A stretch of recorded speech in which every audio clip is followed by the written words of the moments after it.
নাইয়ার পক্ষ থেকে জানাই আন্তরিক অভিনন্দন। বিশেষভাবে ধন্যবাদ জানাই রবীন্দ্র মেলা কমিটিকে।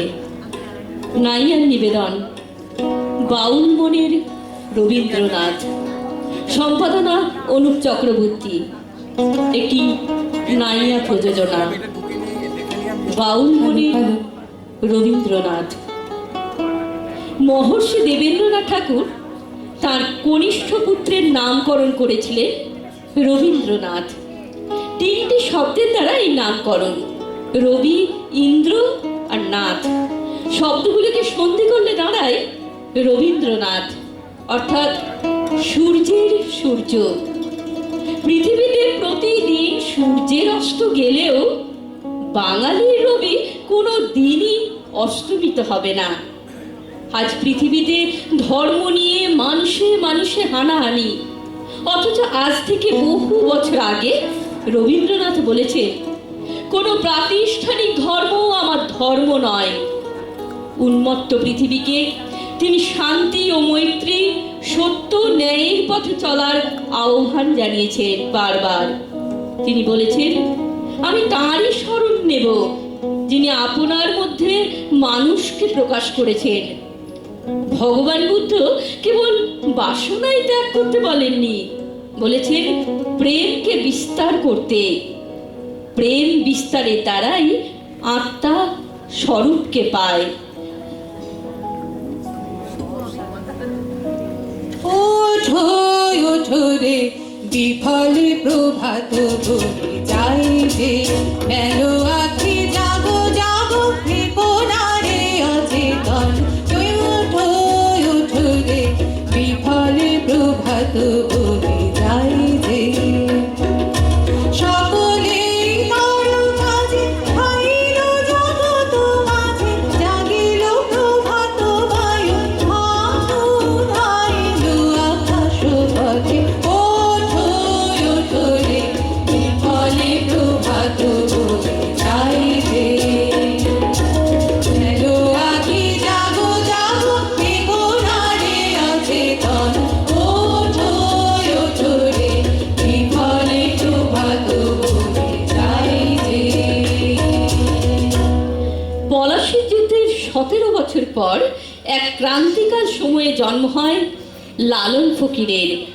তাঁর জীবন দর্শনে আচার সর্বস্ব, ধর্মীয় অনুষ্ঠানের বিরোধিতা, জাতিভেদ প্রথা, অসাম্প্রদায়িকতার মনোভাব রবীন্দ্রনাথকে আকৃষ্ট করে।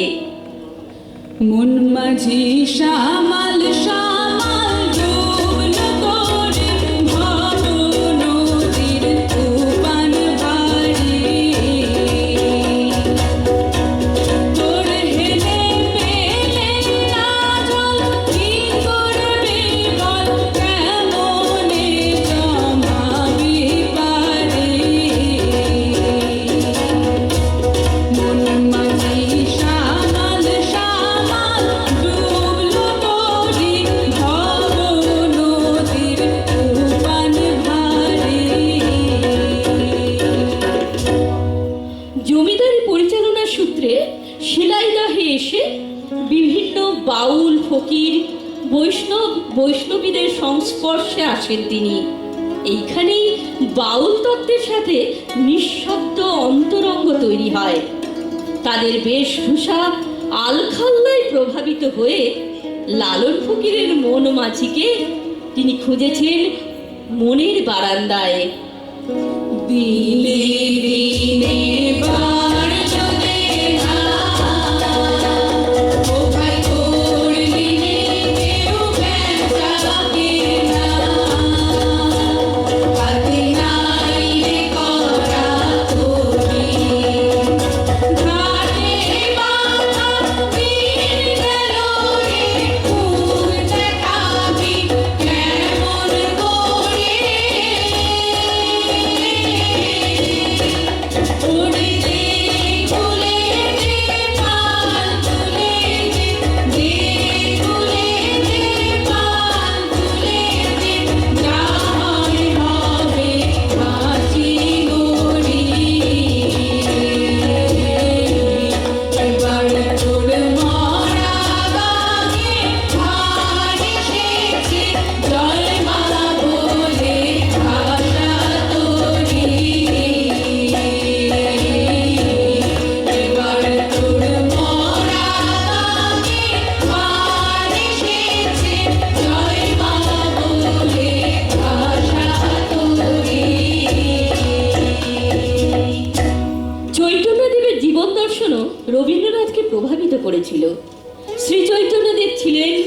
জনগণমন অধিনায়ক।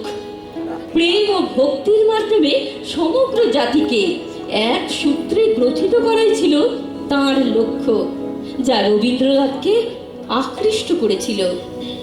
বাংলাদেশের নবদ্বীপে সচী মাতার কোলে বেড়ে ওঠা নিমাইয়ের গৌরব কীর্তি কথা শুনতে পাই রবীন্দ্রনাথের কাছে। একজন বাঙালি আসিয়া একদিন বাংলাদেশকে পথে বাহি করিয়াছিল। বাংলার সে এক গৌরবের দিন, সে আপন থেকে তেজস্বী হইয়া উঠিয়াছিল। আমার নিতাই নগরু একবার ডাকরে নিতাই গৌর বলে, নিতাই নগরু নবরাস বিহারী, নিতাই অনেক পুরুষ অনেক নারী, একলা নিতাই তোর নাম দিয়ে জগৎ মাতালে, আমার একলা নিতাই, একলা নিতাই, একলা নিতাই, একলা নিতাই, একলা নিতাই তোর নাম দিয়ে জগৎ মাতালে, আমার একলা নিতাই। চৈতন্যদেবের এই নগর কীর্তনের সুরকে বঙ্গভঙ্গ আন্দোলনের সময় রবীন্দ্রনাথ ভাব বন্যা এনেছিলেন গানের মাধ্যমে। যদি তোর ডাক শুনে কেউ না আসে, তবে একলা চলো রে, যদি তোর ডাক শুনে কেউ না আসে, তবে একলা চলো রে, তবে একলা চলো, একলা চলো, একলা চলো, একলা চলো রে, যদি তোর ডাক শুনে কেউ না আসে, তবে একলা চলো রে, যদি কেউ কথা না কয় ওরে ওরে ও ভাগা, কেউ কথা না কয়, যদি সবাই থাকে মুখ ফিরায়ে সবাই করে ভয়, যদি সবাই থাকে মুখ ফিরায়ে সবাই করে ভয়, তবে করার বলে তুই মুখ মুখে তোর মনের কথা একলা বলো রে, যদি তোর ডাক শুনে কেউ না আসে, তবে একলা চলো রে, যদি তোর ডাক শুনে কেউ না আসে, তবে একলা চলো রে। রবীন্দ্রনাথ ছিলেন শক্তিমান সচেতন এক শিল্পী পুরুষ।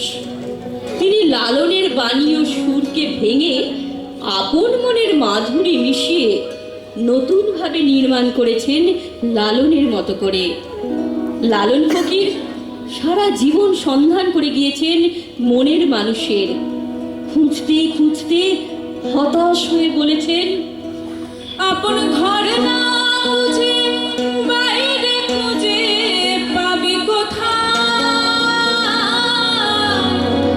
খেপা যাবি কোথায়, খেপা তুই না জেনে তোর আপন খবর পাবি কোথায়। আর লালন ফকিরকে অনুসরণ করে রবীন্দ্রনাথ বলেছেন সেই ভাব দর্শনের কথা। আমার প্রাণের মানুষ আছে প্রাণে, তাই হেরি তাই সকল কাজে, প্রাণের মানুষ আছে প্রাণে, তাই হেরি তাই সকল কাজে, আছে সেই নয়ন তারায়, আছে সেই নয়ন তারায়, আলোক ধারায় তাই না হারায়, ও তাই দেখি তাই যেখায় সেখায় তাকাই আমি, পানে প্রাণের মানুষ আছে প্রাণে, তাই হেরি তাই সকল কাজে। আমি তার মুখের কথা শুনব বলে গেলাম কোথায়, আমি তার মুখের কথা শুনব বলে গেলাম কোথায়, শোনা হলো না, হলো না, আজ ফিরে এসে নিজের দেশে, ফিরে এসে নিজের দেশে, এই যে শুনি, শুনি তাহার বাণী আপন গানে, প্রাণের মানুষ আছে প্রাণে, তাই হেরি তাই সকল কাজে। লালনের মনের মানুষকে রবীন্দ্রনাথ নিজেও খুঁজছেন মনের গভীরে। আর এইভাবেই ক্রমশ তিনি রূপান্তরিত হয়েছেন রবীন্দ্র বাউলে। কে তোরা